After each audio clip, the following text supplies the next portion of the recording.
Buenos días a todos. ¿Qué tal? ¿Cómo están? Damos la bienvenida al tercer volumen de lo que es la conferencia de vínculos deportivos entre Italia y Argentina en el marco de la Diplomatura de Estudios y Gestión de Instituciones Italianas en Argentina. Gracias desde ya por participar. Y bueno, damos la palabra a Fernando Colizzoli, coordinador del SIAE, que les da la bienvenida y va a presentar a los destacados expositores de hoy y a quien va a moderar. Gracias, Cande. Bueno, buongiorno a tutti, a tutte, ¿cómo están? Buenos días. En principio, de nuevo, darles la bienvenida a este espacio de conferencias que tenemos prácticamente de manera quincenal y que forma parte de la Diplomatura en Estudios y Gestión de Instituciones de la colectividad italiana en la Argentina. Aquellos que puedan, para hacer el diálogo un poco más ameno y vernos, pedirles que enciendan la cámara, que nos acompañen, que la idea de estos espacios de los sábados es que sean abiertos, reflexivos, que podamos dialogar, que podamos vernos, conocernos un poco más y sobre todo poner en debate a distintos tópicos que tienen que ver con la vinculación entre Argentina e Italia. Para aquellos que no forman parte de la diplomatura, contarles que este espacio formativo va por su tercera edición, se organiza desde el Centro Ítalo-Argentino de Altos Estudios de la Universidad de Buenos Aires y cuenta con el apoyo de la Embajada de Italia en Argentina y de los distintos consulados que tenemos en nuestro país y que ha sido declarada de interés por el Congreso de la Nación. Así que estamos muy contentos con esta tercera edición en la que nos hemos propuesto los días sábados tener conferencias abiertas, federales, con la participación de la colectividad ítalo-argentina en nuestro país, más de 1 millón de ciudadanos italianos que tenemos en la Argentina, pero también de más de 400 instituciones que a lo largo y ancho de la Argentina llevan a cabo actividades fundamentales y un poco el objetivo de la diplomatura es eso, tratar de fortalecer estas instituciones, estos clubes, estas asociaciones civiles, los teatros, todo lo que sabemos del mundo institucional ítalo-argentino que está presente en nuestro país. Entonces, como decía Cande, para hoy la conferencia es la tercera dedicada al vínculo deportivo. Hemos tenido ya la participación de Chechu Bonelli, de Vito de Palma, de Fosaroli, de Arcucci, de distintos periodistas. La verdad que nos ha llenado de orgullo que formen parte de este espacio y para hoy tenemos también una conferencia sumamente interesante que quiero agradecerle especialmente a Morena Beltrán y a Ezequiel Fernández Mur por estar aquí presente y sobre todo también a Pablo Mamone por acompañarnos y por permitir esta vinculación y estos diálogos deportivos en el espacio de la diplomatura.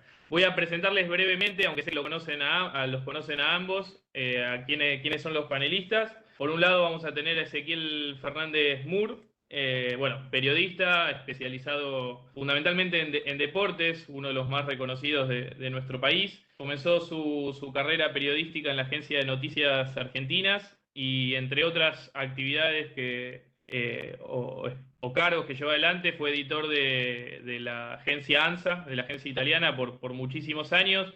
Recibió un premio Conex. En definitiva, Ezequiel tiene una enorme trayectoria y le agradecemos que esté presente. Él va a estar en la segunda parte de la conferencia.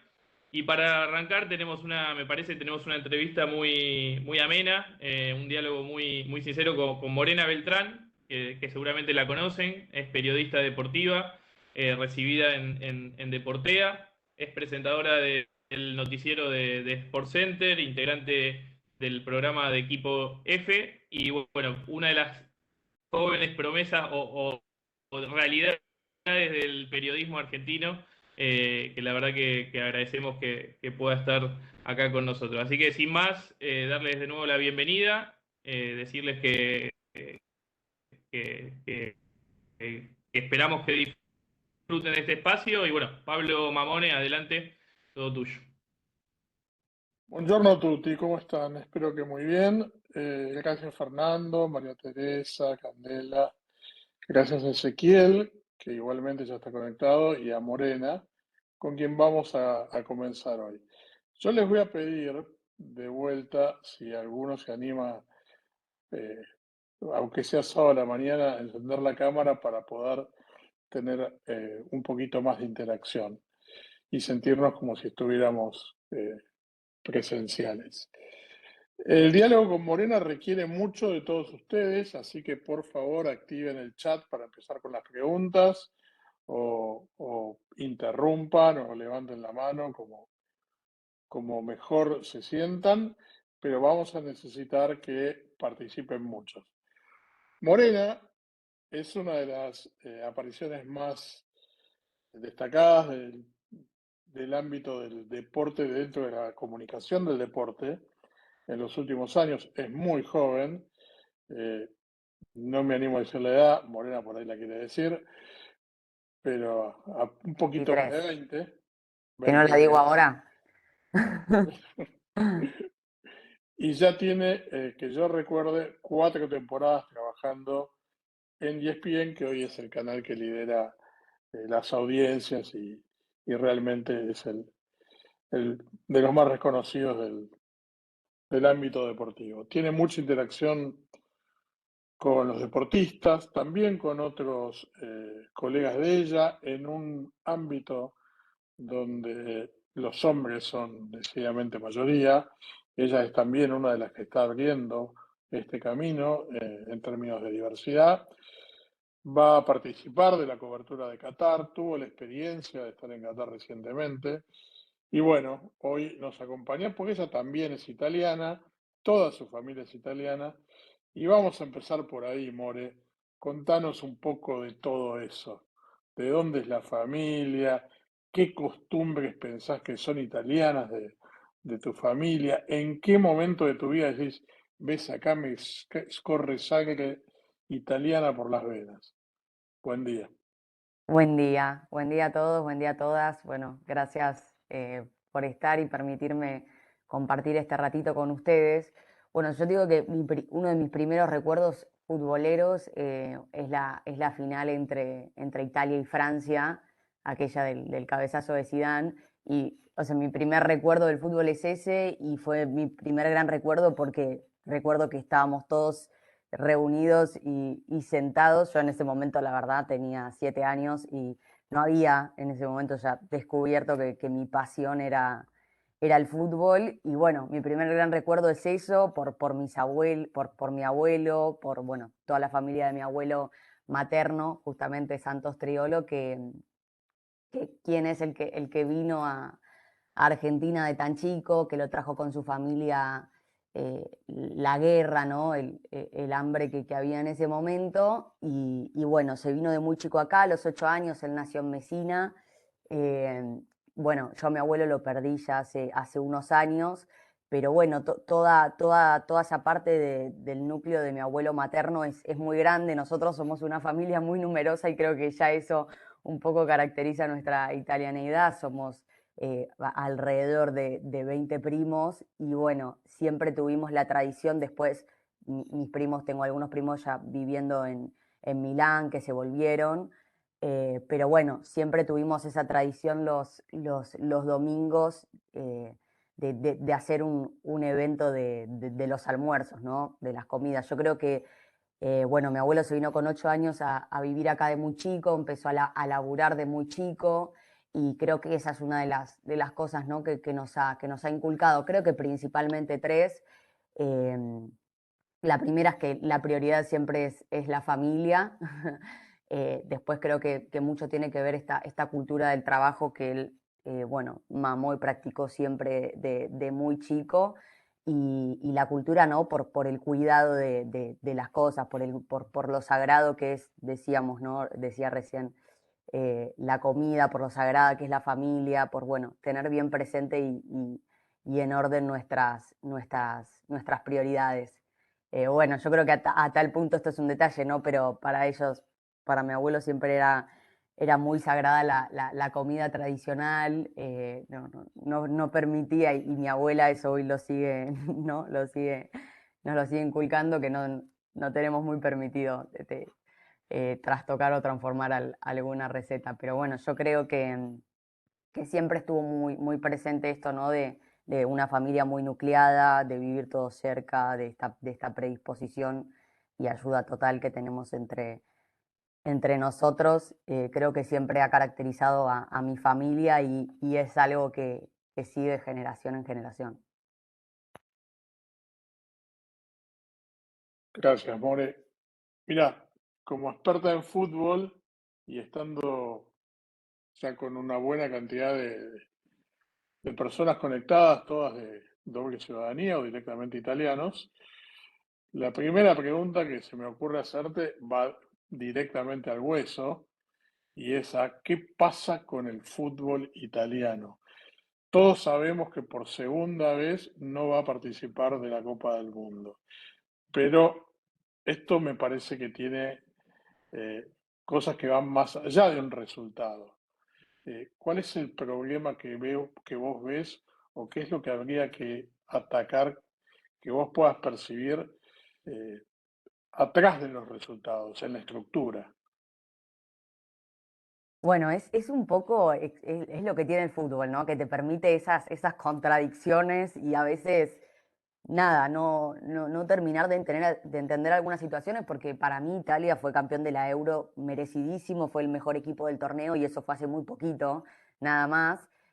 Sobre todo me parece hizo una fase de grupos espectacular, después los partidos de playoff quizás no fue tan dominante como lo había sido en toda esa fase de grupos, pero es tranquilamente lógico porque por los rivales a los que se enfrentaba y porque también es otra instancia de definición. Y para mí ahí Mancini logró un equipo con una identidad tremenda. Es cierto que el ciclo de muchos futbolistas históricos se está terminando y yo creo que, bueno, escuchando a Gravina después de la eliminación con Macedonia, queda claro que para él hay una cuestión estructural, sobre todo en las divisiones infantos juveniles que hay que mejorar, que hay que promover, que hay que pautar en los clubes, que quizás haya determinado número, que eso creo que siempre sucedió en el ascenso italiano, no así en la primera división, que haya determinada cantidad de chicos de la cantera que sean promovidos a la primera división y tengan su lugar.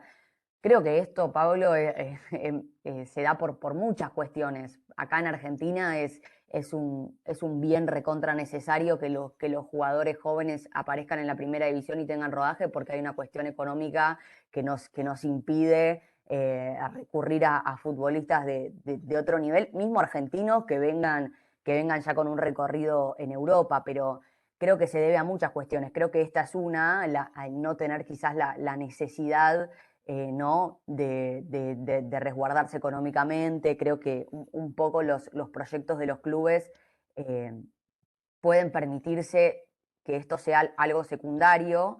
Y quizás creo que Mancini hizo mucha referencia, ¿no? al recambio, a que había muchos jugadores que llegaban a la selección sin experiencia o mucho rodaje en la primera división.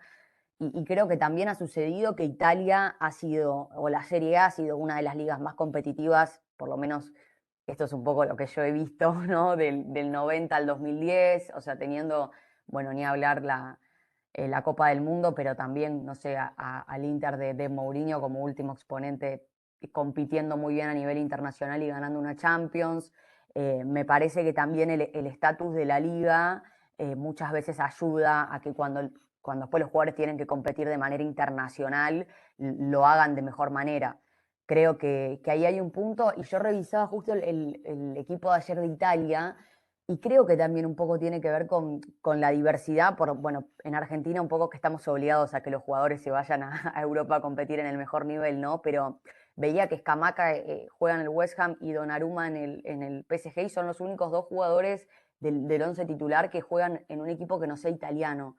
Entonces me parece que muchas veces algunos jugadores, por no querer, y es completamente entendible, ¿no? Pero digo, no asumir algunos desafíos quizás en clubes que no son tope de gama en otras ligas.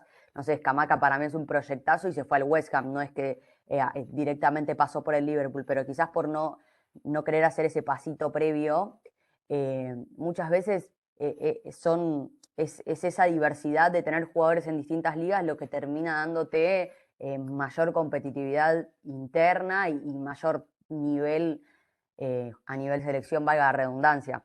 Así que yo creo que hay bastantes factores, pero bueno, desde ya para mí que Italia no haya clasificado al Mundial es injusto por el torneo que hizo, y creo que la Nations League te da esa, ¿no? El cambio de formato te da esas injusticias, porque bueno, contra Macedonia del Norte le tiraron el arco abajo y no entró la pelota, y bueno, es fútbol y pasa.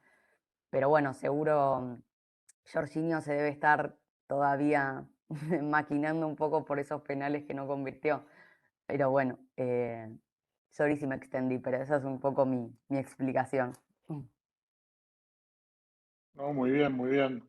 Yo les vuelvo a pedir a todos si quieren empezar a mandar preguntas o a levantar la mano directamente con la aplicación. Bienvenidos. Eh, en la presentación comentamos de Qatar. Acá es un poco distinto la mirada de la conversación. Estuviste en Qatar, te estás preparando para ir al Mundial de Qatar, sos una mujer.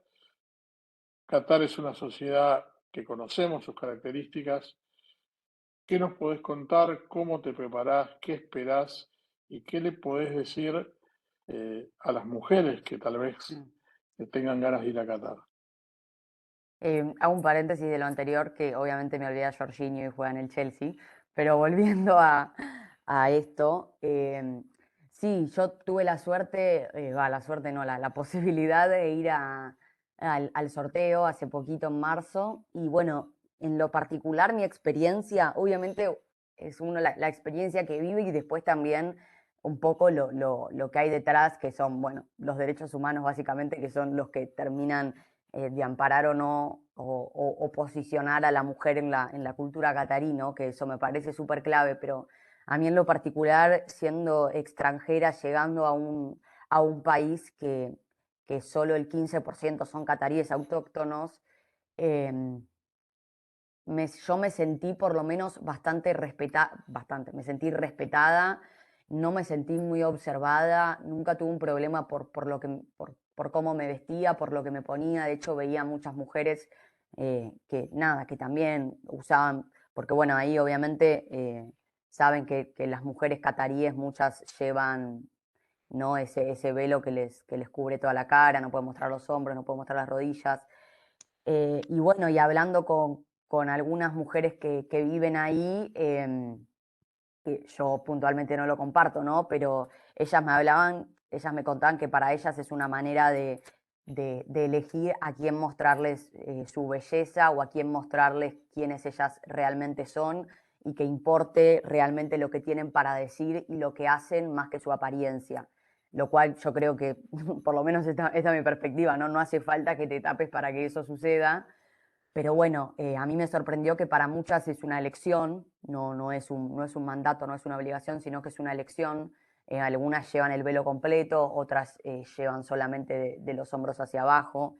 Obviamente que también es una elección dentro de una cultura que la formó para que así sea, ¿no? O sea, no es una decisión casual. Pero bueno, a mí en lo particular, yo lo que noté ahí es que respetan mucho la cultura extranjera, que es un poco lo que va a tener que pasar inevitablemente en el Mundial, porque vamos a ir mujeres de todas partes del mundo. Eh, Así que en ese sentido, por eso yo digo, respetan, como así respetan la cultura extranjera, ellos son como bastante exigentes con que se respete su cultura, pero que permitamos que se mantenga entre ellos, ¿no? No que nosotros también la tengamos que practicar sí o sí. Así que bueno, a mí en lo particular me pasó eso, vi muchísimas mujeres.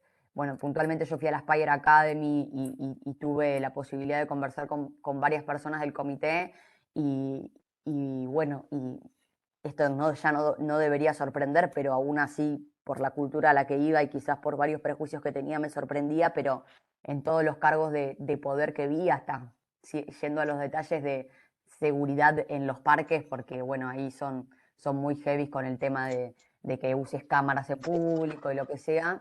Siempre los cargos jerárquicos están dirigidos por mujeres, por lo menos lo que me tocó ver a mí. Y bueno, un poco eso inevitablemente me sorprendió. Así que bueno, yo creo que hay que ir obviamente con el cuidado que merece una cultura a la que estamos realmente ajenos, y que muchas, yo por lo menos no suscribo ni comparto. Pero bueno, sí vi a una sociedad muy predispuesta, muy, la verdad, muy, muy amable para recibir a alguien que viene de afuera y no comparte las mismas creencias que ellos sí. Así que bueno, esa fue un poco mi perspectiva. Obviamente no quiero con esto nada, determinar ninguna opinión, pero es lo que a mí me pasó. Gracias, More. Ahí tenemos la primera pregunta de Agustina y también Cristian levantó la mano. Cristian, ¿querés arrancar vos? Como quiera, ¿quién fue primero? Pasa que no hay problema. Dale, dale, dale. Dale, dale vos. Bueno, ¿qué tal? Bueno, primero festejar estos encuentros. Bueno, con respecto, por la primera parte que habló, me parece que Italia, por segunda vez queda fuera de un mundial por una cuestión también de, no sé si sociocultural, sociopolítica, que esa diferencia entre el norte y el sur, que pasa estas cuestiones. La otra estuvo Vito de Palma y le decía que, bueno, que qué pasa con el sur, que el Palermo de Italia ha puesto plata y hoy no tiene el grupo City y no tiene. Y hoy el único ahí más o menos en Nápoles, pero bueno, fíjense que quedó afuera en la cancha del Palermo de Italia y la gente, mucha gente festejaba eso y me parece que esa falta esa unión. Y hay mucho recorrido de la D, de la C hasta la B y la A, y ahí hay una diferencia abismal. Eso me parece también hay una cuestión. Y la otra cosa es el chivo de siempre, es que, bueno, soy de la Unión Regional Siciliana Argentina, juego la Copa Italia, estamos ya, no faltan 4 o 5 fechas para el finalizar, es una edición histórica, hace 34 años que está, y bueno, y si un día Morena, Vito o el que sea viene a mirar eso, sería buenísimo. Es un torneo histórico de 34 años y 16 colectividades italianas. Así que bueno, y con respecto al Mundial, yo ¿Hay fútbol pienso que femenino? por ahora no, es Vamos a masculino. armar un equipo. Es masculino, se tiene la gana de armar femenino, pero bueno, es una cuestión difícil a veces acá en canchas. Así que bueno, y la cuestión, lo otro del mundial es que yo pienso que va a pasar lo mismo que en Rusia, que algunos derechos humanos se hicieron la vista gorda para ver una cuestión de panorama internacional, y lo que sucede es que Qatar es un poquito más chiita que sunita. Entonces es otra perspectiva de la cuestión política internacional. Así que bueno, muchos éxitos y bueno, muchas gracias por estas exposiciones que sirven mucho. Gracias, gracias, Cristian, por tus opiniones. Agustina nos preguntaba, More, Estoy ¿qué hablando. sentís vos? ¿Qué sentís vos? ¿Qué se siente ser tan joven en este rubro y ya tener tantas experiencias? ¿Cómo llevas eso y si te imaginabas esto? Imaginármelo, obvio, porque uno sueña o una sueña siempre y aspira, ¿no? a los sueños más grandes que pueda tener. Siempre, hoy leía una frase que decía que las grandes oportunidades nacen de aprovechar las pequeñas y me parecía fantástica, porque bueno, uno no puede, no puede ir a más sin haber hecho ese recorrido. Y me parece que más allá de que haya sido como muy vertiginoso justamente todo, eh, hubo un proceso que me permitió ir afrontando nuevos desafíos y nuevas experiencias. Y nada, haber tenido tantas en este corto tiempo me hace muchas veces replantearme o cada vez nada, pensás que en realidad sabés menos de lo que pensabas que sabías, y eso me parece que está bueno porque te invita siempre a salir de una zona de confort y bueno, también ir disfrutando, ¿no? Lo que uno hace. Me parece que las experiencias, por más que muchas veces sean repetidas o sean las mismas, o sientas que quizás, nada, no sé si pensás que te ayudan a despegar o no, me parece que lo clave es que nosotros vamos creciendo en lo que hacemos, vamos evolucionando, no somos siempre las mismas personas y lo vas viviendo desde perspectivas distintas. Y siempre la experiencia ayuda a afrontar nuevas situaciones. Así que nada, soy una agradecida por ejemplo, haber ido a cubrir la final de la Champions este año, y sé que el año que viene lo voy a hacer, si me toca, con la misma energía, con el mismo deseo y con la misma pasión, y sé que me voy a llevar muchísimas conclusiones nuevas.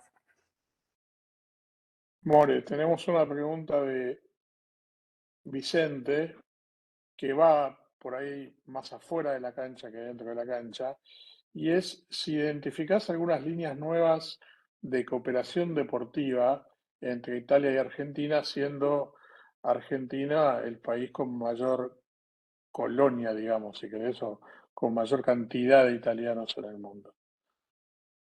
Líneas de cooperación, ¿a qué se referiría? Mira, puede ser líneas de aprendizaje, de modelos a seguir, también convenios entre asociaciones o clubes. Hay muchos clubes de fútbol que están tratando de hacer convenios con pequeños clubes acá de Argentina. Claro, Un poco todo eso. eso me parece que está bueno, eh, porque bueno, los clubes acá en Argentina necesitamos siempre de la venta del patrimonio, o de tener este tipo de vínculos y lazos, porque me parece que permite a los clubes de acá expandirse y crecer de manera exponencial, que siempre es necesario, sobre todo para un fútbol como el nuestro, que es tan exportador. Yo creo que me parece, ¿no? Para el futbolista o para el deportista argentino, me parece es admirable y es ejemplar, es ese gen competitivo que se tiene, ¿no? Para equipararse a un montón de situaciones en las que partimos en desventaja. O sea, ni hablar, podemos ir desde lo más estructural por diferencias económicas o por desventajas estructurales a nivel infraestructuras, a nivel organización, hasta lo más lúdico del juego, que muchas veces nada, tenemos futbolistas que nacen con desventajas físicas, si lo querés decir de alguna manera, o con prejuicios físicos, mejor dicho, que llegan y emergen desde, no sé, sociedades bastante complicadas. Me parece que siempre el gen competitivo para equipararse, para nunca hacer frío, para tirarse de cabeza en cada pelota, me parece que crecer en esa adversidad muchas veces te enseña a ser mejor. Y bueno, me parece que eso es algo que se destaca muchísimo de los grandes deportistas argentinos. No sé, pasó con Del Potro, pasó con Manu Ginóbili, bueno, pasa con Messi. El otro día leí a alguien que decía que Messi juega para el que, para el que no lo va a ver, o no lo va a volver a ver, ¿no? Como que él se compromete muchísimo con cada partido que juega, se compromete muchísimo con cada encuentro, por más de que sea un amistoso, por más de que valga mucho, por más de que valga poco. Y bueno, eso me parece que marca un poquito que, es, que lo que es el deportista argentino, ¿no? Que siempre busca salir de una zona de confort, que siempre busca más, que siempre trabaja para ser mejor aún en la adversidad. Y bueno, eso siempre me parece, ¿no? Como algo a seguir de nuestros deportistas. Pilar, estás con ganas de decir algo. Vamos. Estás muteada, me parece, ¿eh? Pilar, estás muteada. Ahora, ¿se me Ahora sí. escuchan? Sí. Bueno, primero que nada, felicitar a Morena, ¿no? Supongo que cubrir lo que va a ser la experiencia, ¿no? De cubrir un mundial, de estar presente en Qatar, debe ser algo maravilloso. Obviamente para ella y también para la familia. Bueno, contarles que yo soy periodista deportiva, tuve el placer de poder estar con Diego Armando Maradona y escribí un cuento que ese cuento me trasladó a Nápoles. Así que viví un poco la experiencia de cómo se vive el fútbol allá, ¿no? Quizás un fútbol más estructurado, un poco más cerrado. Obviamente que acá tenemos un fútbol distinto, digo yo, ¿no? Y preguntarle a Morena cómo ve el rol de la mujer, sabiendo que por ahí antes no se veían tantas chicas, ¿no? Metidas en el deporte, en el fútbol, y ahora se abrió un poquito más el panorama. Hola Pilar, ¿cómo estás? Bueno, me encantaría leerlo, ese cuento, así que sí, lo querés dejar por algún lado, estaría buenísimo. Y bueno, creo que de todas maneras Nápoles, bueno, yo nunca fui, pero por lo que veo, ¿no? Se parece un poco o tiene bastante en común con la pasión sudamericana, argentina que tenemos acá por el fútbol. Bueno, a día de hoy muchísimos chicos todavía visten la camiseta de Diego, ¿no? Sin haberlo visto y bueno, creo que eso nos hermana un montón. Pero bueno, yendo estrictamente a lo que a lo que me preguntaste, yo creo que, bueno, hoy por suerte y acompañado, ¿no? con un movimiento muy grande de mujeres que se ha dado, una revolución diría, eh, de manera superficial o profunda, creo que se comprometen mucho más los medios a tener mujeres en sus filas, ¿no? O sea, obviamente siempre me parece que nosotras tenemos la oportunidad de demostrar una y otra vez cada vez que estamos, cada vez que compartimos espacios, ni siquiera públicos, te diría todos, de demostrar que estamos a la altura y que estamos por capacidad y que esto no es una cuestión de cupo, que sería hasta aún más denigrante que no estar, sino que es una cuestión de capacidad, de formación, de profesionalidad y que nada, yo creo que hemos salido por suerte un poco de ese lugar común sin haber despegado demasiado. Creo que esto es algo que se va a dar de manera paulatina y no podemos pensar que de un día para otro esto va a cambiar demasiado, ¿no? Pero salimos un poco de ese lugar común del machismo en este ambiente que sigue estando, me parece, pero que la mejor manera de sacarlo, o no digo dejar de visibilizarlo de ninguna manera, sino de dejarlo atrás es siempre, siempre estando comprometidas con lo que hacemos y no engancharnos en esa. Así que me parece que por suerte no, en realidad por mérito nuestro hay un montón de mujeres que son parte y ya es natural de todos los deportes, me atrevería a decir.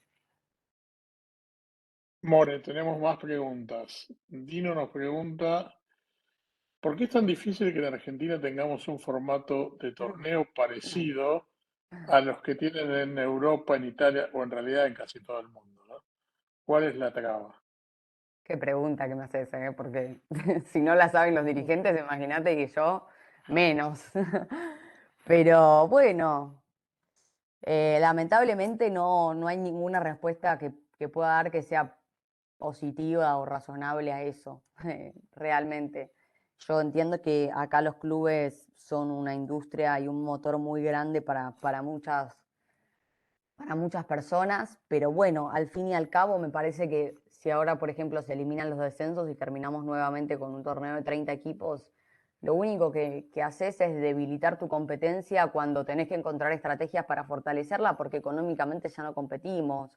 No competimos, no digo con Brasil es obvio que no competimos con Ecuador, no competimos con Chile, no competimos con sueldos de países que quizás no tienen el nivel futbolístico que hay acá en Argentina y que muchos chicos terminan eligiendo porque por obvias razones el dinero para ellos y para su proyección de carrera, que generalmente es corta, o sea que a los 36, 37 años hoy se estiró más la vida deportiva del jugador, se tengan que retirar, hace que repiensen mucho su situación económica.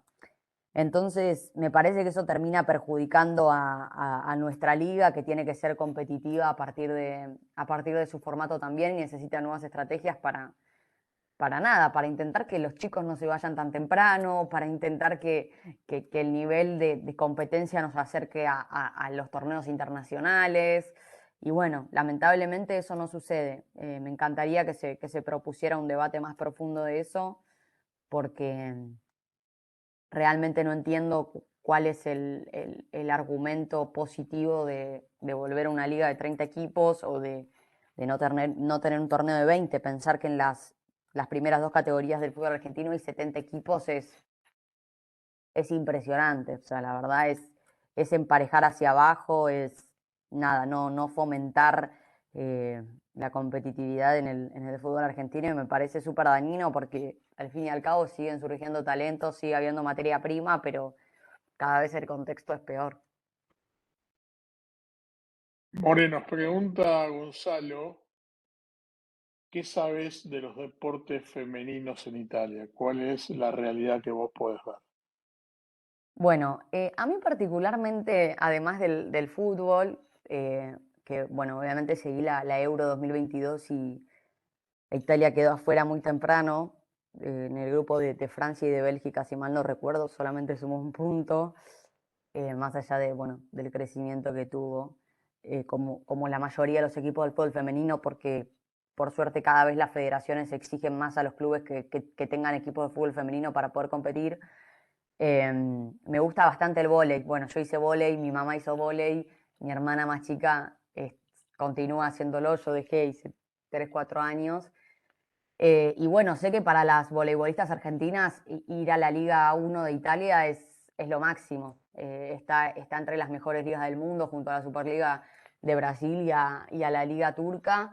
Y bueno, tienen para mí la mejor jugadora del mundo, que es Paola Egonu, que bueno, si bien los resultados no acompañan tanto, me parece, a nivel mundial, porque vienen de ganar la Liga de las Naciones, digo, a nivel Copa del Mundo.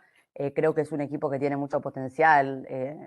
Gonú tiene 23, creo, nada más, y mide 1,90 m. Es una opuesta que tiene una calidad técnica de ataque tremenda. Mete pelotas indefendibles. Así que bueno, tengo un poquito de seguimiento ahí porque bueno, en esta familia también se respira bastante el vóley. Y bueno, siempre que tenemos la oportunidad lo vemos y lo seguimos. Perfecto. ¿Alguna pregunta más por el lado de María Teresa, de Fernando?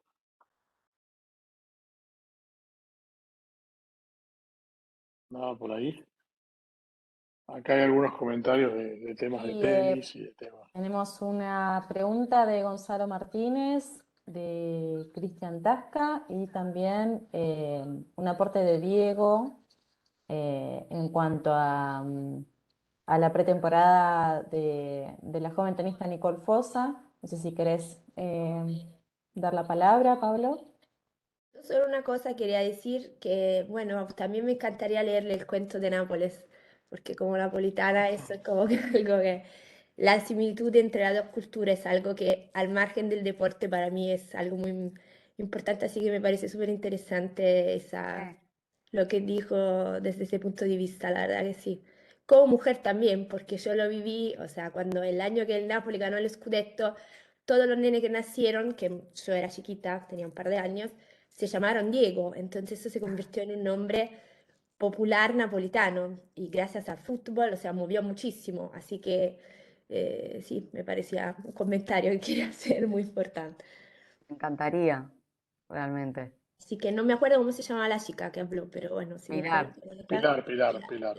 Bueno, Morena, yo, vamos sí, a pedirte un favor más y es que lo dime. presentes a Ezequiel.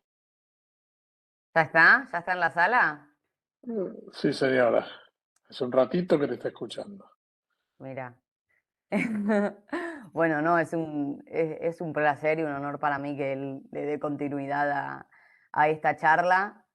Hola Ezequiel, ¿cómo estás? Hola, amores, buenas a todos. Buongiorno. Racingista de cepa, reconocido, Bien. autor de librazos. Y bueno, no te dejé la vara muy alta, así que la tenés que romper, Ezequiel, te lo digo así. More, bueno, lo hago público, no la conozco a More personalmente, sí televisivamente, y así que la felicito delante de todos ustedes, porque verla desde que apareció, dándonos lecciones de fútbol y contándonos extraordinariamente los partidos sin necesidad ¿cómo le diría? De recurrir a ningún golpe bajo, de contar el fútbol, de contarnos el fútbol. A mí me pareció, como dije, qué grande Morena. Tengo grandes amigas, colegas, a las que les hacía llegar eso, les decía, che, esta extraordinaria Morena, pasa el trapo, pero...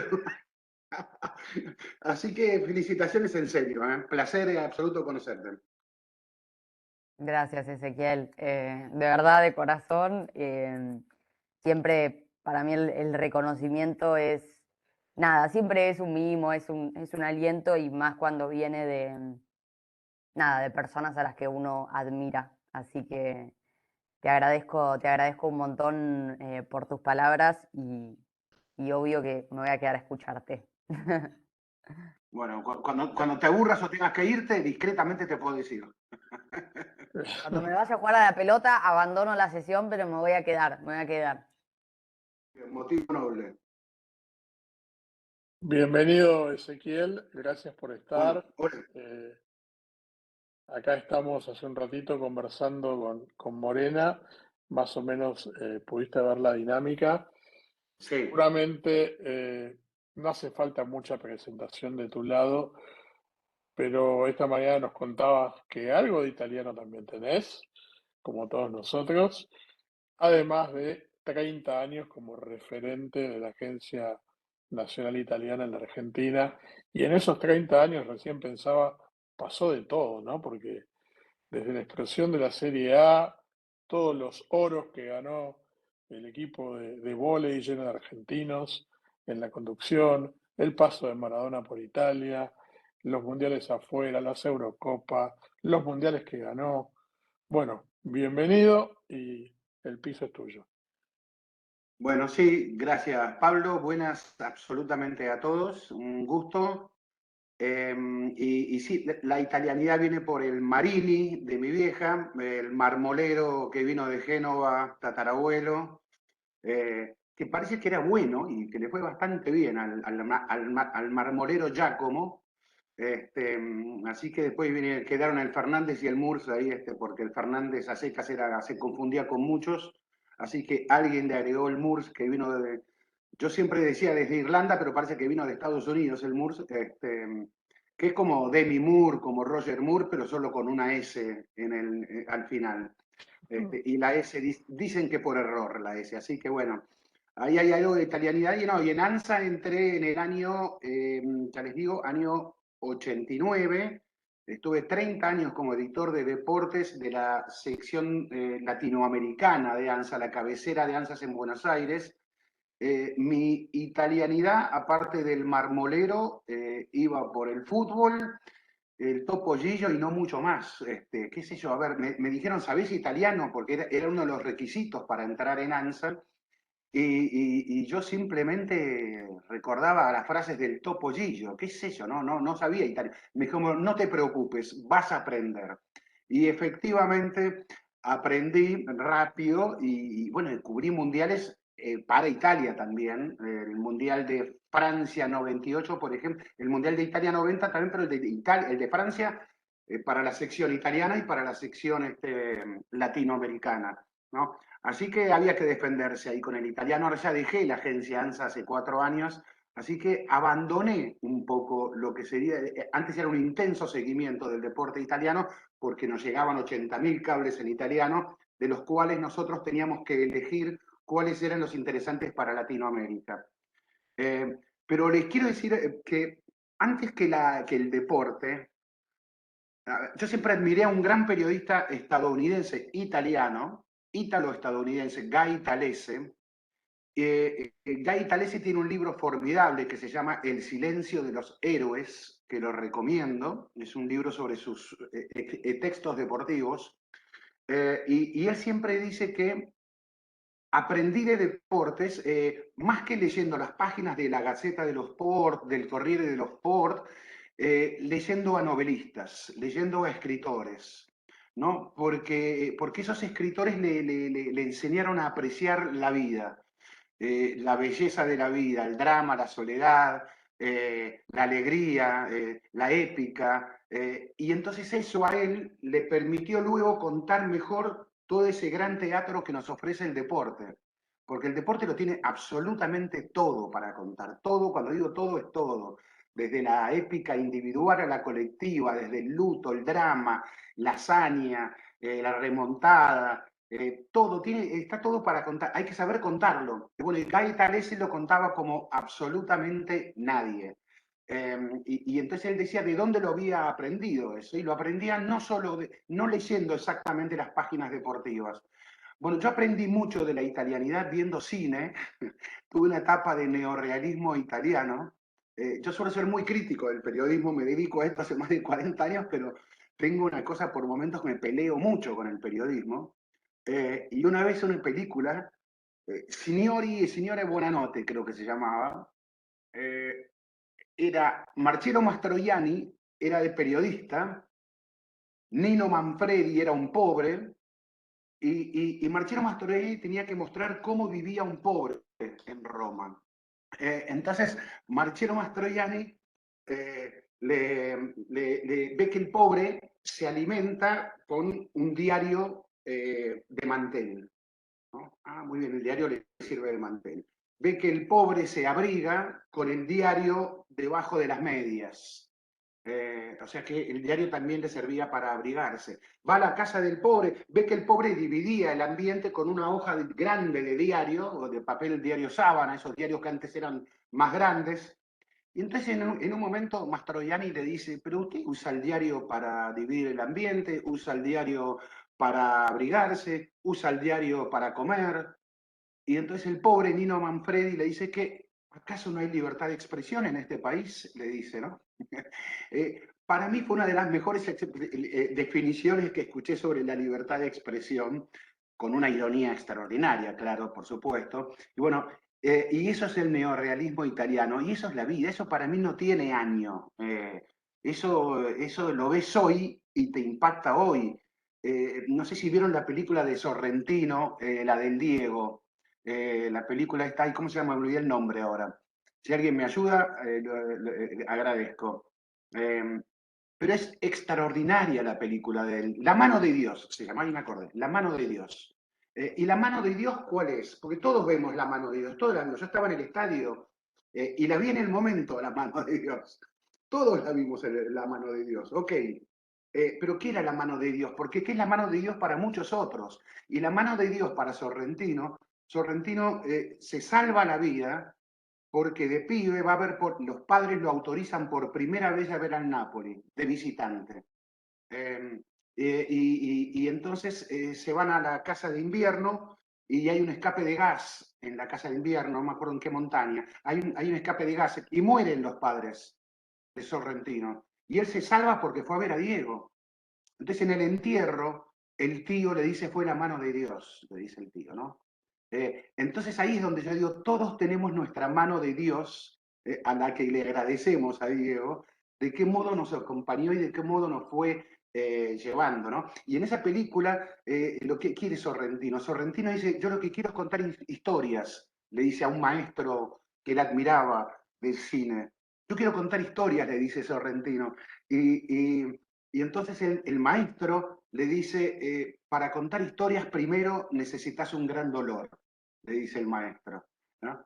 Y claro, Sorrentino, el maestro no sabía que los padres de Sorrentino habían muerto, y entonces Sorrentino le dice, eso ya lo tengo, le dice Sorrentino, ¿no?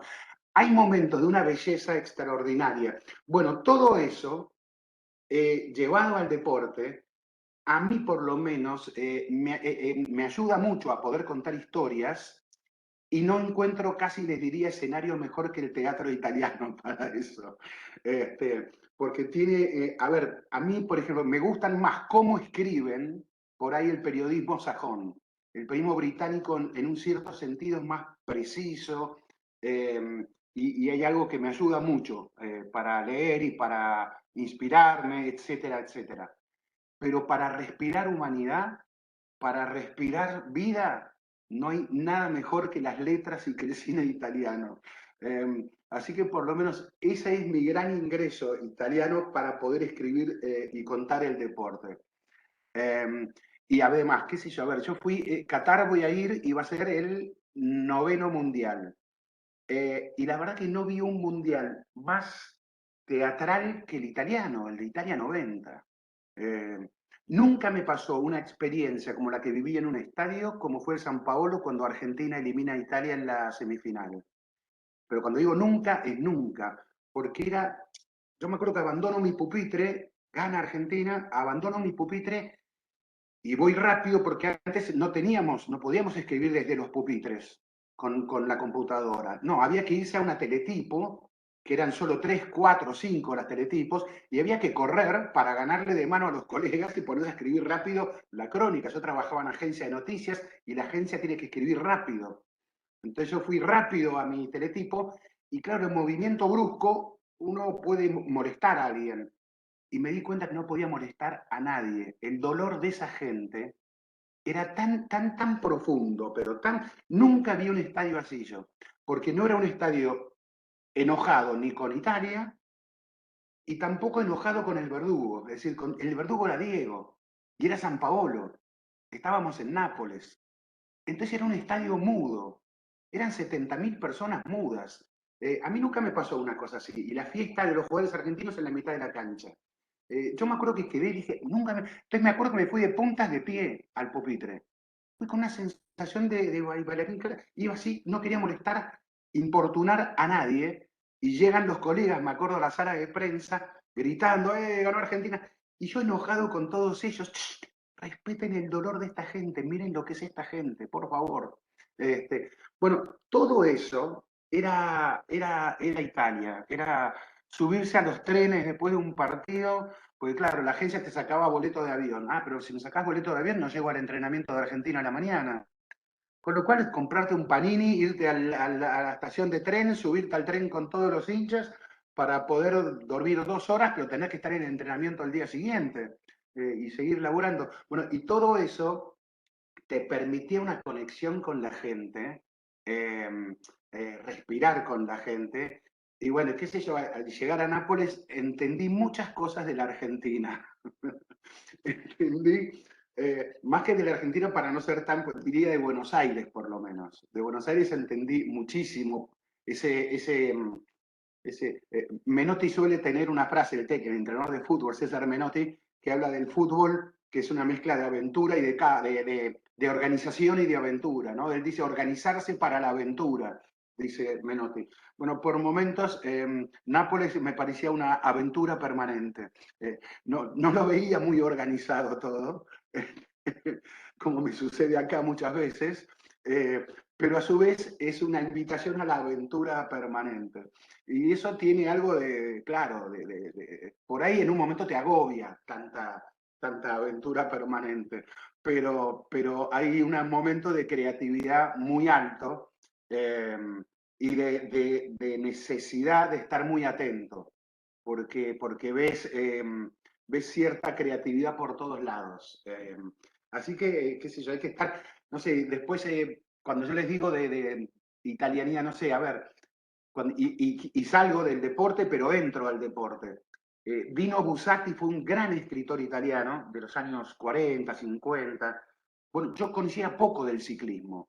El ciclismo no era un deporte que me atrajera especialmente, pero sí había algo que era, a mí me atraen siempre mucho, están como tan lejanos a veces los héroes del deporte, son tan distantes, y en el ciclismo eso de que la gente va casi poco menos que empujando al ciclista, ¿no? El ciclista va trepando la montaña y ustedes ven, si lo ven por la tele, ven el Giro de Italia por la tele y lo ven que los aficionados van al lado del ciclista y lo van alentando y entonces el tipo agarra fuerza del aliento de los aficionados. Pero claro, en el fútbol están a mucha distancia las tribunas. Acá no, está en la nuca del ciclista el tipo que lo empuja con su aliento. Entonces esa conexión a mí siempre me atrajo mucho. Y bueno, no encontré nadie que me contara mejor esa conexión como un escritor italiano, Dino Buzzati, que tiene unas crónicas del Giro de Italia. O sea, el ciclismo acá perdió fuerza, era más popular en décadas anteriores, ahora aquí perdió fuerza. Pero si uno va a Europa sabe lo que es el ciclismo. Me pasó después del Mundial de Sudáfrica, que me voy al Parque Kruger y bueno, teníamos ahí la naturaleza que explotaba y había un televisor.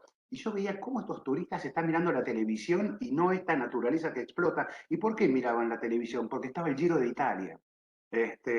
Y estaban apasionados y seguían el Giro de Italia los tipos, ¿no?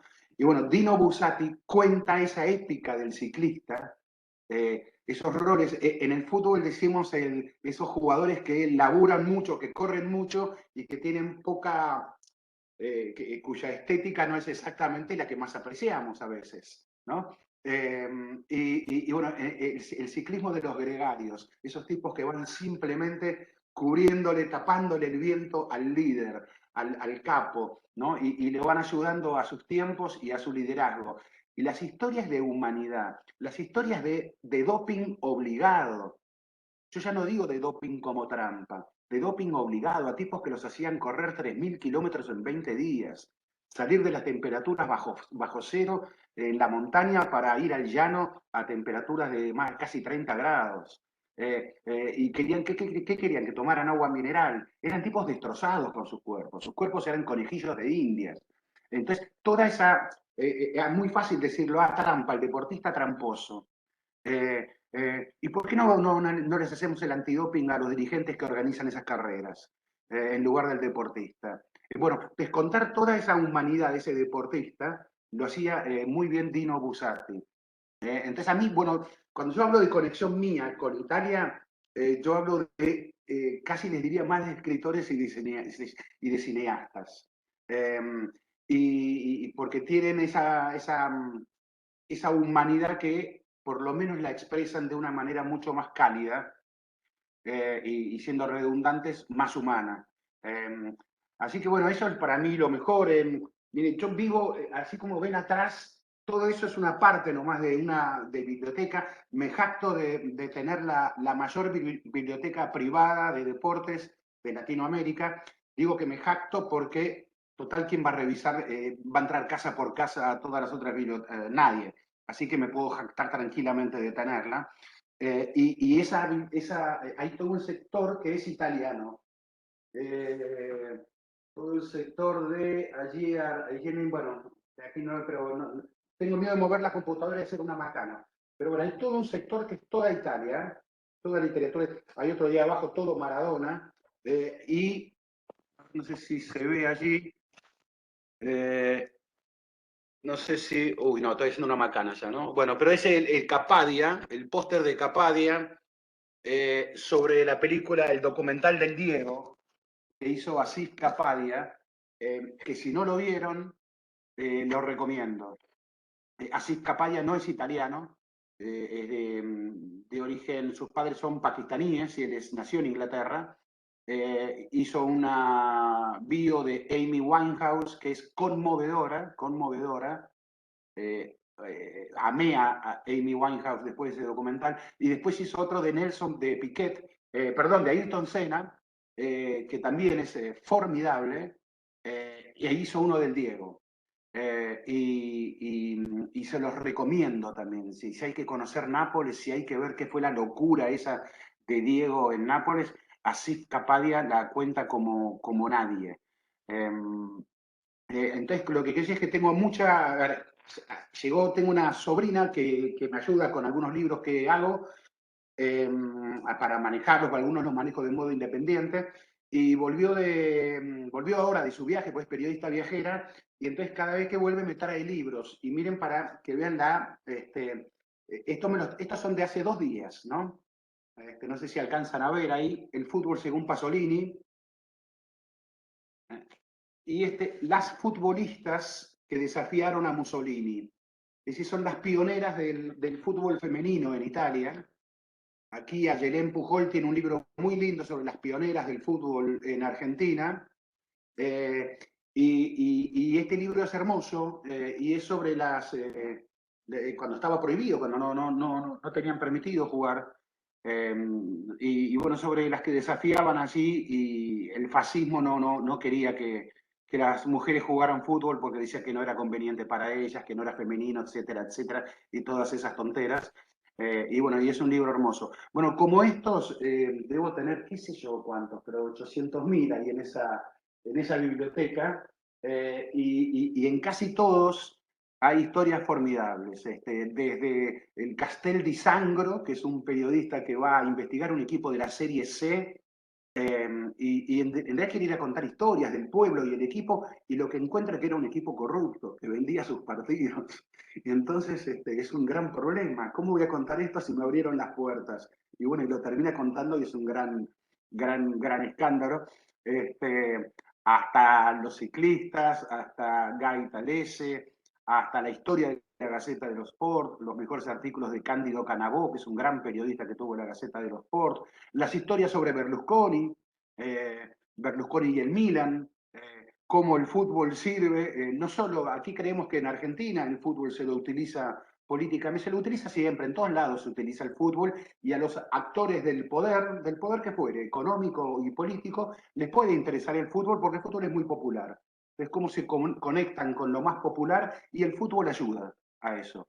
Entonces, la historia de Berlusconi y el Milan es muy interesante para ver qué le pasa hoy a los equipos milaneses, a la propiedad de los equipos milaneses a manos de fondos estadounidenses. Explica también cómo fue mutando el fútbol, el poder del fútbol, la economía del fútbol, cómo fue cambiando eso, ¿no? Hoy vemos que hay fondos que son los propietarios de esos equipos y que poseen equipos inclusive del ascenso italiano. Entonces, esto nos ayuda a entender para qué sirve el fútbol, en qué se convierte el fútbol, qué es económicamente el fútbol. Vamos a ir a Qatar el próximo mundial. ¿Cómo Qatar va a organizar un mundial? Sí, Qatar va a organizar un mundial. ¿Y cómo Italia no va a estar presente en ese mundial? Nos queremos morir que Italia no esté presente en ese mundial. Es como que no lo concebimos y bueno, y sucedió. Entonces, el fútbol también tiene todo eso que de maravilloso en un sentido de que, a ver, puede haber arreglo, puede haber poder, puede haber mucho dinero, puede haber mucha desigualdad como la hay en la vida, pero sin embargo, el fútbol, como encontré una vez en una frase de un escritor estadounidense, es algo así como que es demasiado negocio para ser solo deporte, pero también es demasiado deporte para ser solo negocio. Y entonces cuando pasa que es demasiado deporte, y sí, pasa que una selección inesperada deja a Italia, un gran campeón, sin mundial. Esas cosas también pasan en el deporte. Así que para mí, por eso, como escenario de la vida, sigue siendo formidable. Yo lo quiero al fútbol, al deporte, no solo al fútbol, porque permite contarnos mucho acerca de la vida. Bueno, yo no sé si hablé mucho, Pablo, vos me decís si por ahí quieren preguntarme algo, no quiero aburrir a nadie. No, muy, muy interesante, Ezequiel. Hiciste un rastrillaje por un montón de temas, tocaste muchas aristas, mezclaste escritores, cine, deporte. La verdad que incluso para aquellos que no sean muy expertos en el deporte, muy enriquecedora. Yo te quería preguntar, antes de que empiecen a llegar las preguntas o que la gente levante las manos, eh, estructuralmente, ¿cuáles son las similitudes y las diferencias que podés encontrar entre estos dos países que prácticamente están hermanados, entre Argentina e Italia? Vos sos un profundo conocedor del olimpismo también, de todo lo que es el CONI, también de toda esa parte en Argentina, que creo que los resultados están a la vista. Me gustaría que muestres o que nos cuentes con juicio de valor cuáles son las diferencias a favor y en contra de cada país o las fortalezas y debilidades en los aspectos estructurales.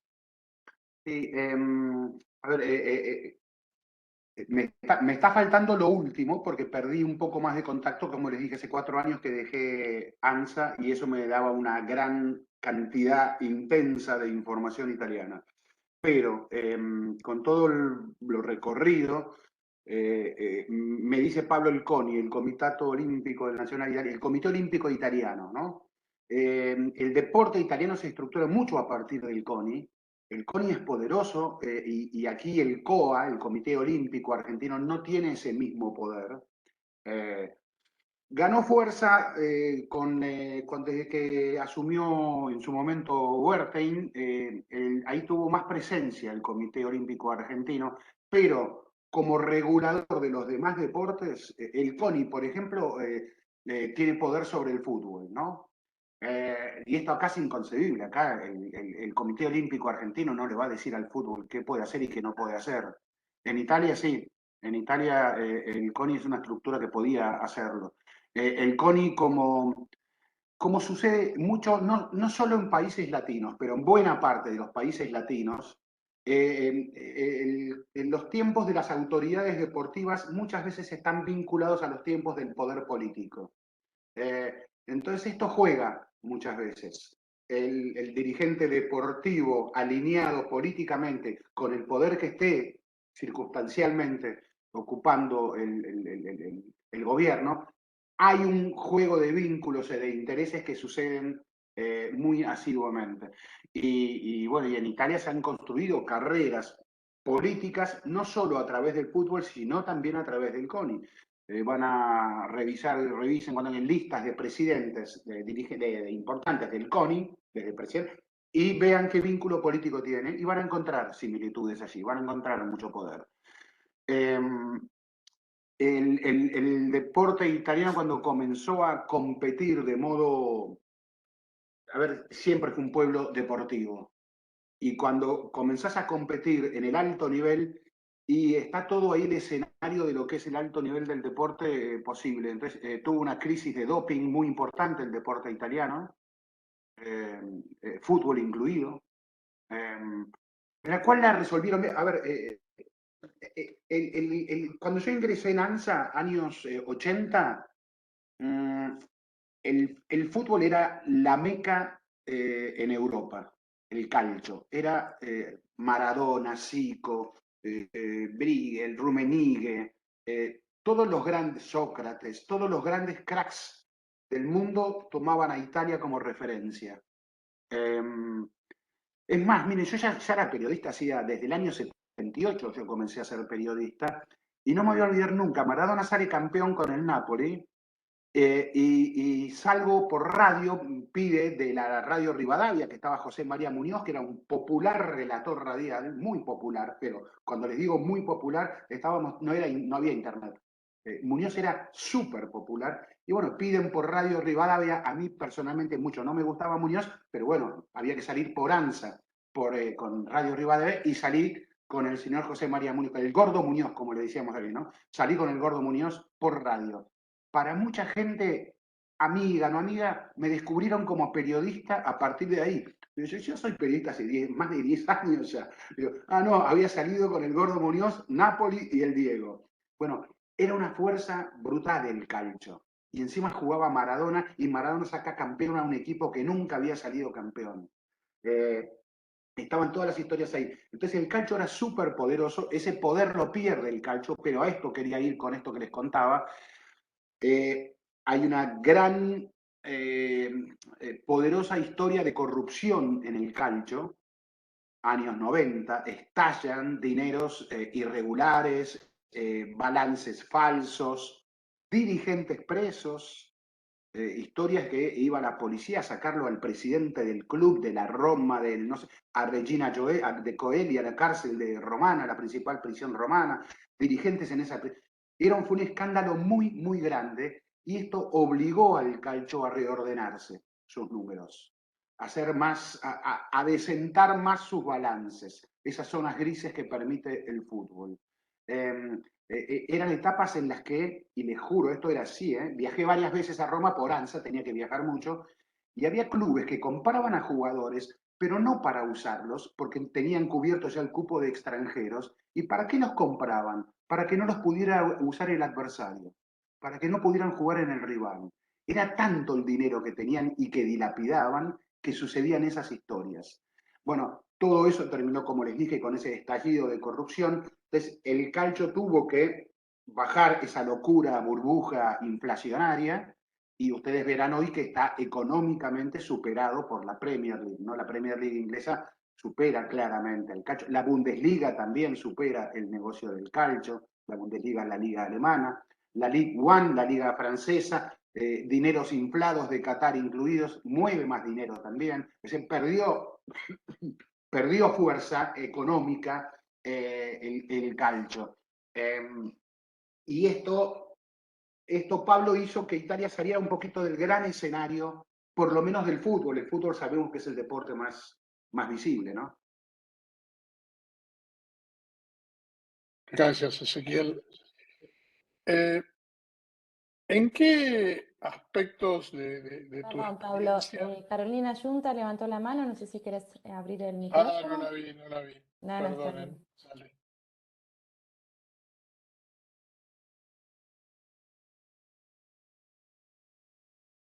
No te escuchamos, Carolina. No te escuchamos.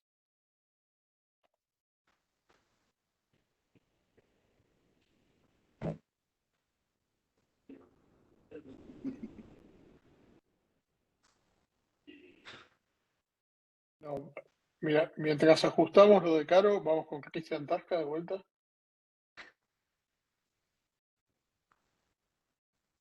¿Qué tal? Bueno, seguimos buen día. No, bueno, muy interesante las historias del deporte. Lo que cruza todo es otra vez esa diferencia, viste, que como hablaba ahí de Nápoles y de los arreglos de la famosa mafia italiana, que bueno, que a veces le daban una alegría al pueblo, ya que hay mucho sufrimiento, había en el sur. Hay una serie de Salvatore Totono Rina, no sé si la vio, que decían que ellos estaban en un pueblo y Palermo, ellos comían carne y ellos no comían carne, y pasó toda una tragedia por comer carne, y que a veces el deporte, sin ingerir en esta cuestión de los arreglos, del ciclismo, digamos, de diferentes deportes, como es una alegría para un pueblo que sufre, digamos, vemos a veces dos Italia, y que sufre, o la alegría de también del norte, que capaz con una victoria, que Roma hacía un montón que no ganaba un título internacional, descomprime cuestiones socioeconómicas y políticas, como fue la pandemia y estas cuestiones que uno ahí. Pero bueno, a veces solo los amantes del deporte lo miran, y digamos, también el crecimiento del rugby, capaz ahí con gente argentina o foránea. Entonces, bueno, está muy bueno estos temas, ponerlos en pie, y hizo ahí un crisol de diferentes cuestiones, pero a veces al deporte no se lo denosta, y a veces es un motor grande para una sociedad. Así que bueno, muchas gracias por los aportes y esta charla y conferencia. Así que bueno, No, a vos gracias, Cristian. Y sí, sí, sí, el deporte yo creo que es una... Eduardo Galeano, un gran escritor uruguayo, decía que el deporte son fiestas compartidas y naufragios compartidos, decía él, porque a veces esas tristezas que produce el deporte suelen ser colectivas.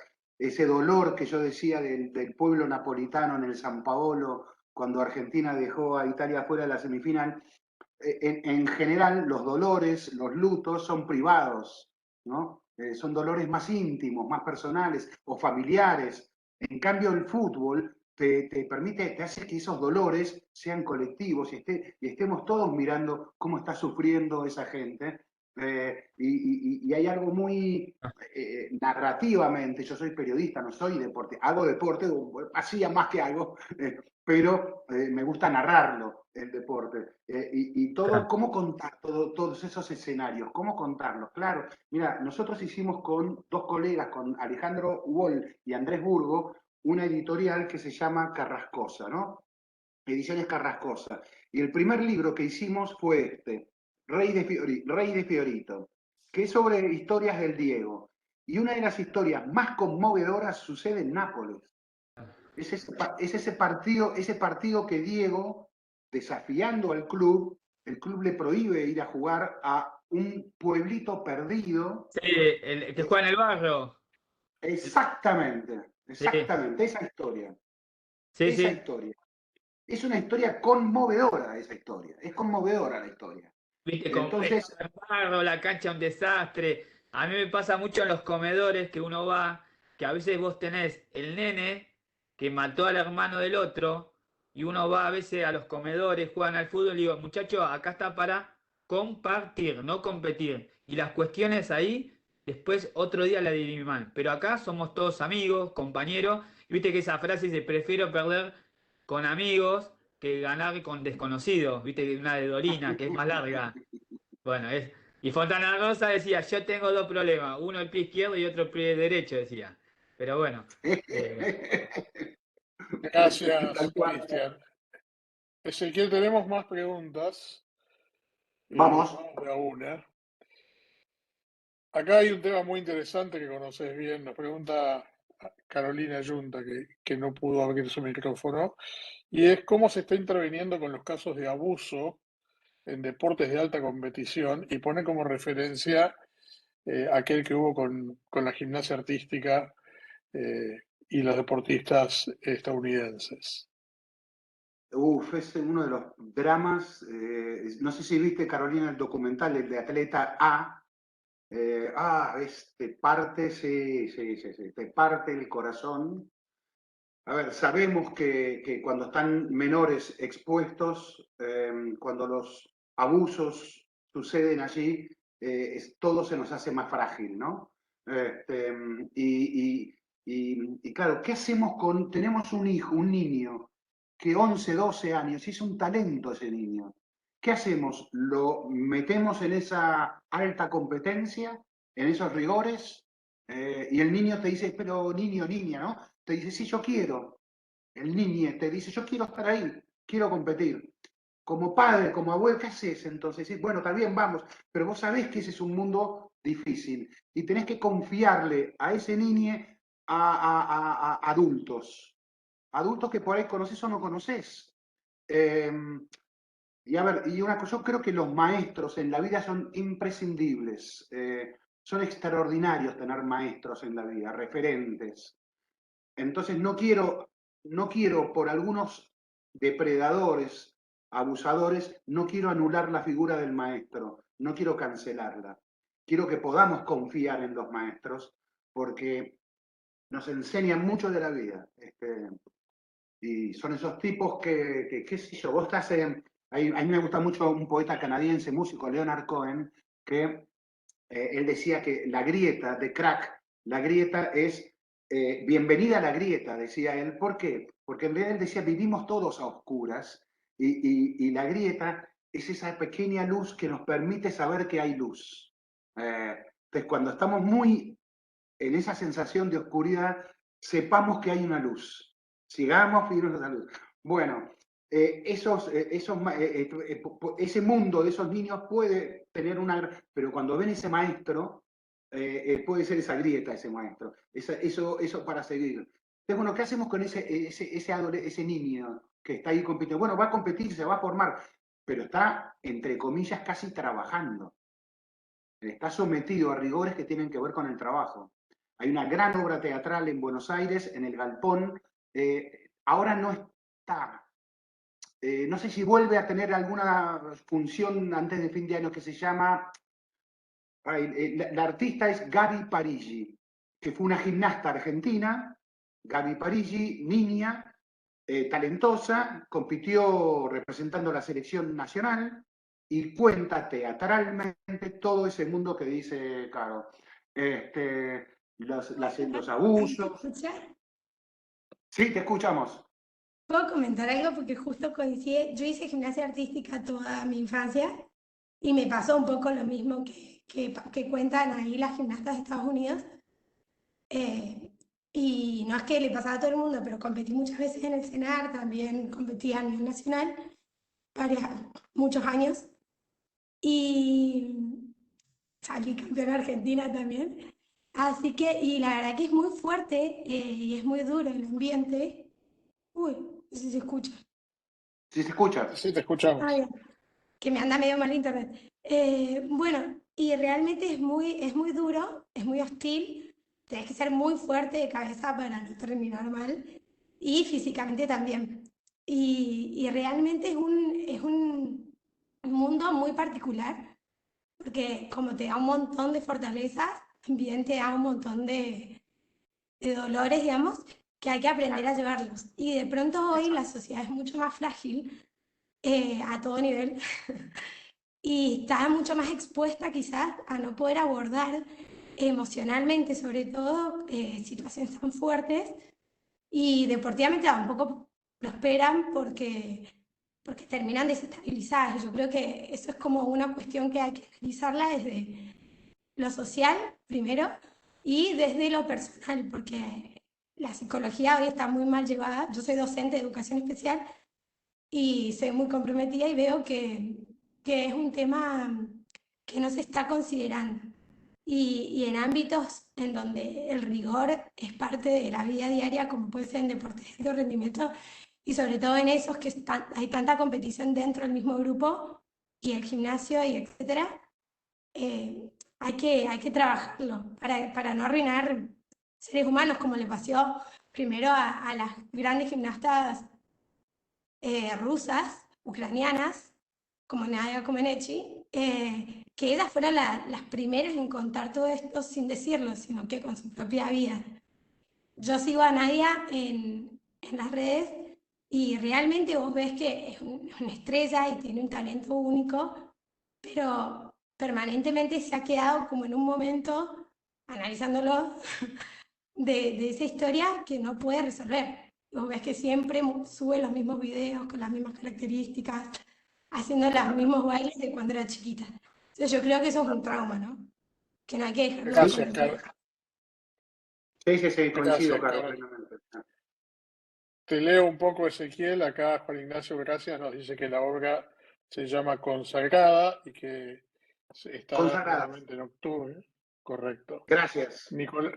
Nicolás nos aporta que desde la escuela deberíamos darle esa confianza a los niños y familias para Sí, seguir confiando en el deporte.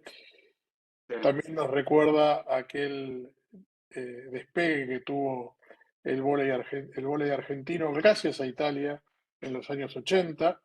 Y volviendo a las relaciones ítalo-argentinas, nos pregunta Agostina Ferraro si crees que algún día podremos establecer algún tipo de competencia. Acá nos pone algunos juegos uniendo a los dos países, Alcoa y Alconi. Y yo pregunto, después del éxito de Finalísima, hace 3 o 4 meses, ¿por qué no buscar competencias ítalo-argentinos? ¿Qué pensás? Sí, pero completamente. Digo, si sabemos lo que es la fuerza de la comunidad italiana aquí, y yo sé que hay en términos gastronómicos, tenía una pareja que se dedicaba mucho al vino, al tema del vino vitivinícola, y había todo un vínculo allí con esa italianidad y argentinidad. Y el deporte, a ver, para mí el deporte es un escenario extraordinario de comunicación. Eh, pero es fabuloso porque, porque educa, socializa, tiene reglas, nos obliga a respetar esas reglas. Esto implica una equidad. eh, y cuando el deporte encima es una disciplina colectiva, cuando hablamos de deportes colectivos, esto se hace todavía más fuerza, más fuerte, más potente. Eh, entonces, para mí es un escenario maravilloso el deporte, claramente maravilloso. Amo el deporte, la verdad es esa. Y aprecio mucho al deportista, porque aparte el deporte, ¿qué es el deporte? El deporte es poner el cuerpo. Y yo aprecio mucho a la gente que pone el cuerpo, porque nos es muy fácil hablar. Podemos, si yo puedo estar diciéndoles a ustedes cualquier cosa y por ahí estoy diciendo cualquier careteada, cualquier mentira, qué sé yo. Este, la palabra, a ver, yo vivo de la palabra, es decir, para mí la palabra, yo respeto mucho a la palabra, le tengo un enorme amor a la palabra y aprecio, pero yo sé que la palabra es mucho más frágil respecto de los cuerpos, exponen mucho más y expresan, tienen una potencia expresiva los cuerpos. Yo tenía una mirada muy crítica del boxeo, hasta que un escritor, Norman Mailer, decía que el boxeo era un diálogo de cuerpos, ¿no? Y a mí me pareció una gran definición esa, diálogo de cuerpos, claro, hay algo interesante allí. Bueno, entonces el deportista pone el cuerpo, y ese poner el cuerpo ayuda muchísimo a expresarnos en la vida, a comportarnos en la vida, el cómo ponemos esos cuerpos, qué hacemos con nuestros cuerpos, ¿no? Esa sensación de que como que el cuerpo y la cabeza son dos cosas separadas, ¿no? Van por caminos diferentes. ¿Cómo me van a querer decir una cosa así? ¿Cómo me quieren separar el cuerpo de mi cabeza? Bueno, entonces eso de expresarnos con los cuerpos a mí me gusta mucho y el deporte es maravilloso para eso. Entonces, claro que ayudaría, pero para mí enormemente, a una comunicación, a una comprensión, facilitaría mucho un intercambio más intenso deportivo argentino-italiano.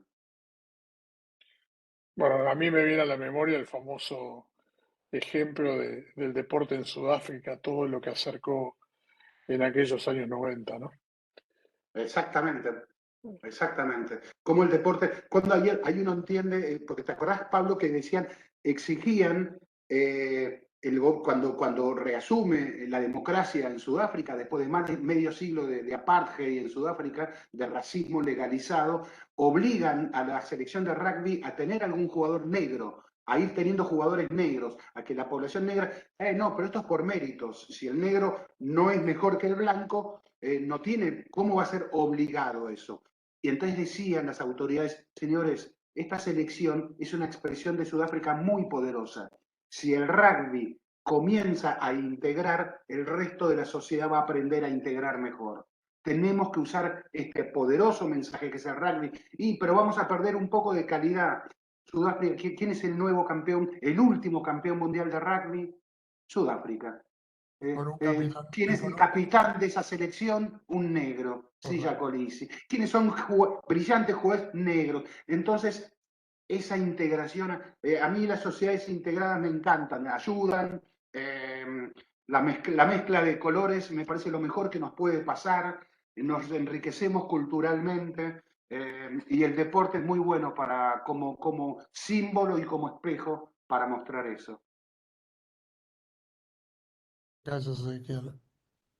No sé si alguien tiene algún comentario más. No sé, Fernando. Justo me escribiste.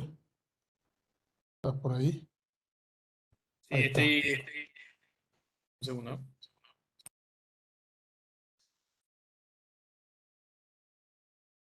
¿Ahora? ¿Se escucha? Sí, sí, te escuchamos perfecto. Sí, sí. Genial. Sí, justo te estaba escribiendo por WhatsApp y te decía que no me dan ganas de terminar la charla porque la verdad que es sumamente disfrutable.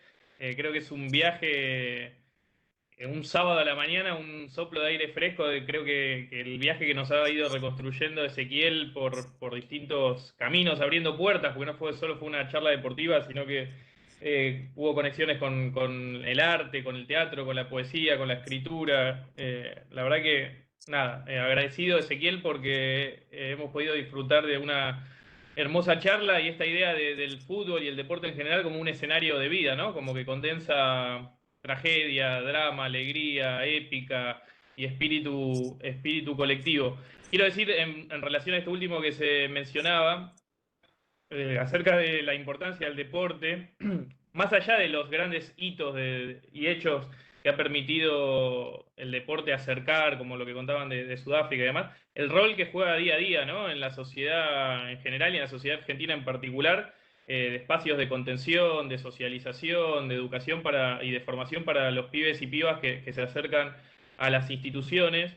Porque una particularidad que tiene Argentina, y que me parece que un poco de eso vamos a charlar en la próxima conferencia deportiva, la cuarta y última, en algunas semanas, es que gran parte del deporte argentino se construye a partir de las instituciones, de estas asociaciones.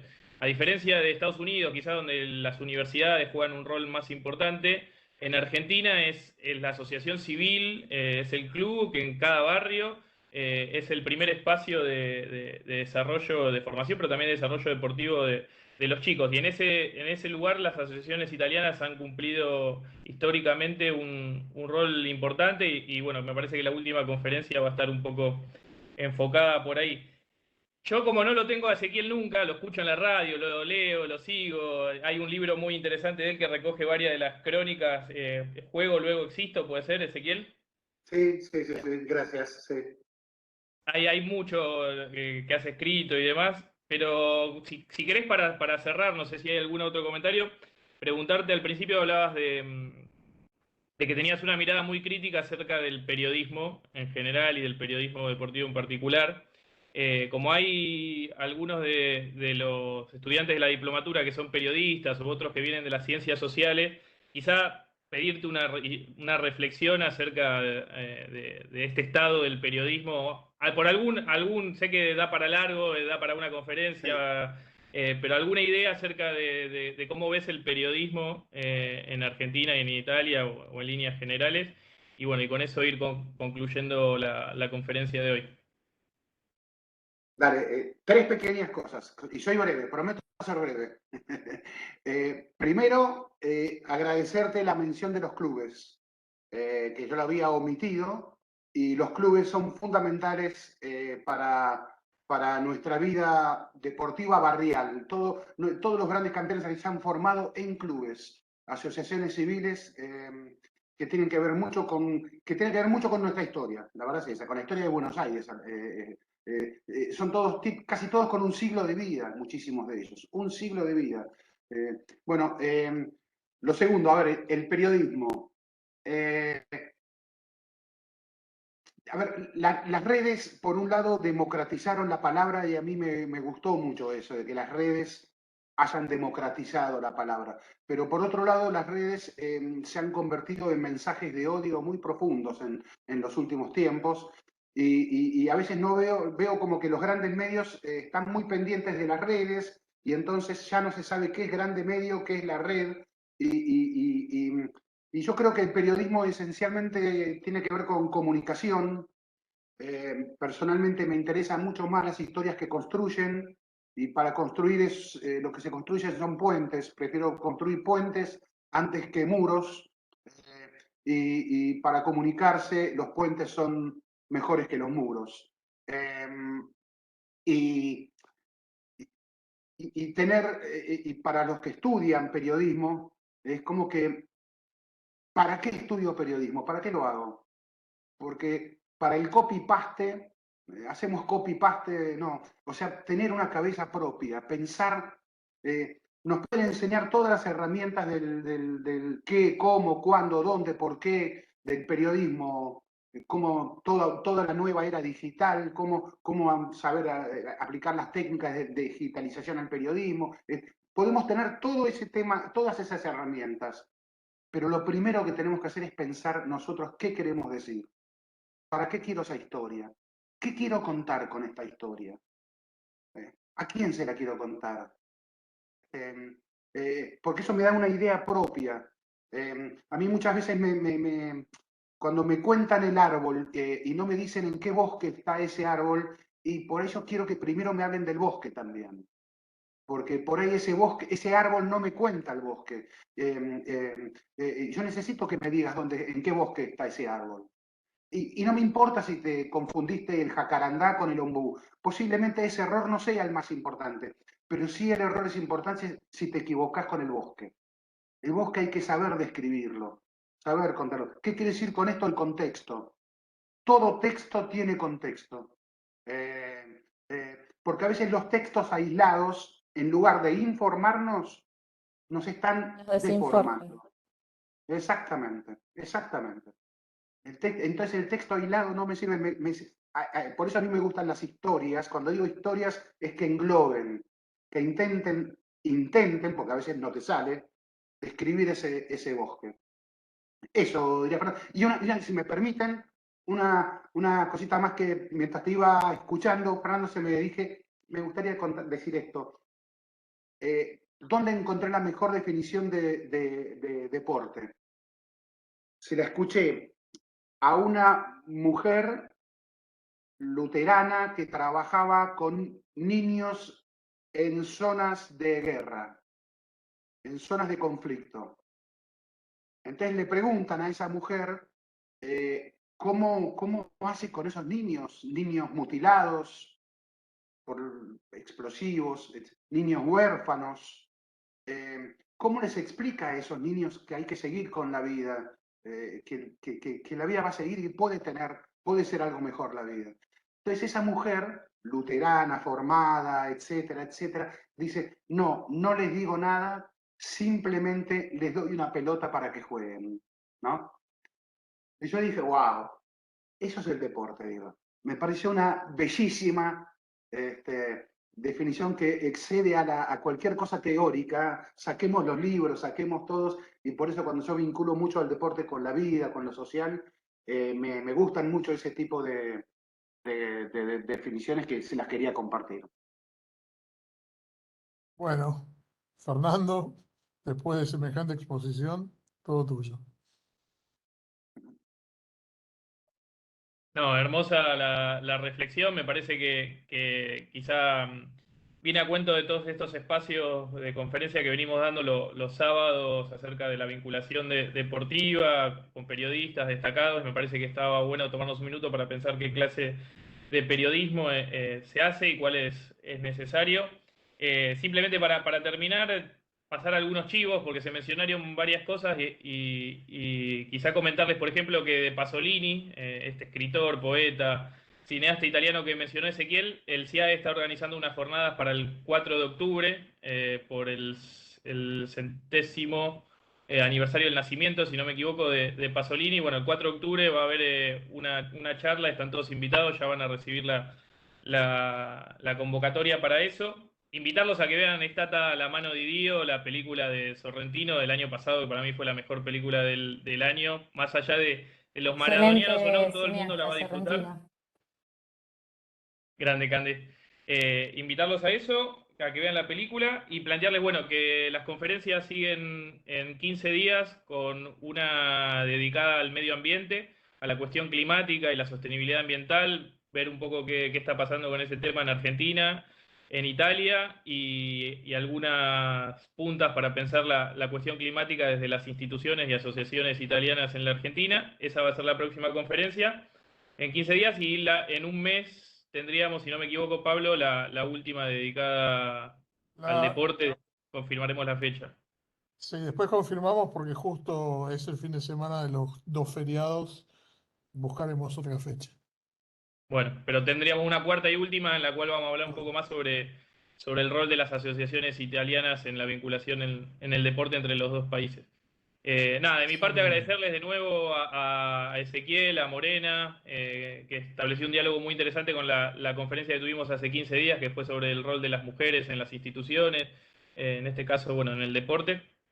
Y a todos los que se acercaron hoy a tener este diálogo acerca del deporte entre Argentina e Italia. Gracias, No sé, Ezequiel. Pablo, Ande. Y Sí, buen día para todos. agradecemos a todos los que se han conectado hoy por el tiempo. Espero que lo hayan podido aprovechar, disfrutar y sobre todo, bueno, un placer escuchar tanto a Ezequiel como a Morena. Excelentes exposiciones. La verdad que muy interesante ha sido. Espero que todos compartan la misma opinión. Y bueno, los esperamos también en la próxima conferencia. Serán avisados también con el link de conexión y el formulario de inscripción. Así que bueno, un placer escucharlos a los expositores y los esperamos en el próximo encuentro. Adiós, nos vemos. Muchas gracias a todos ustedes. Gracias, buen fin de. Hasta luego. Hasta luego a todos. Buen sábado.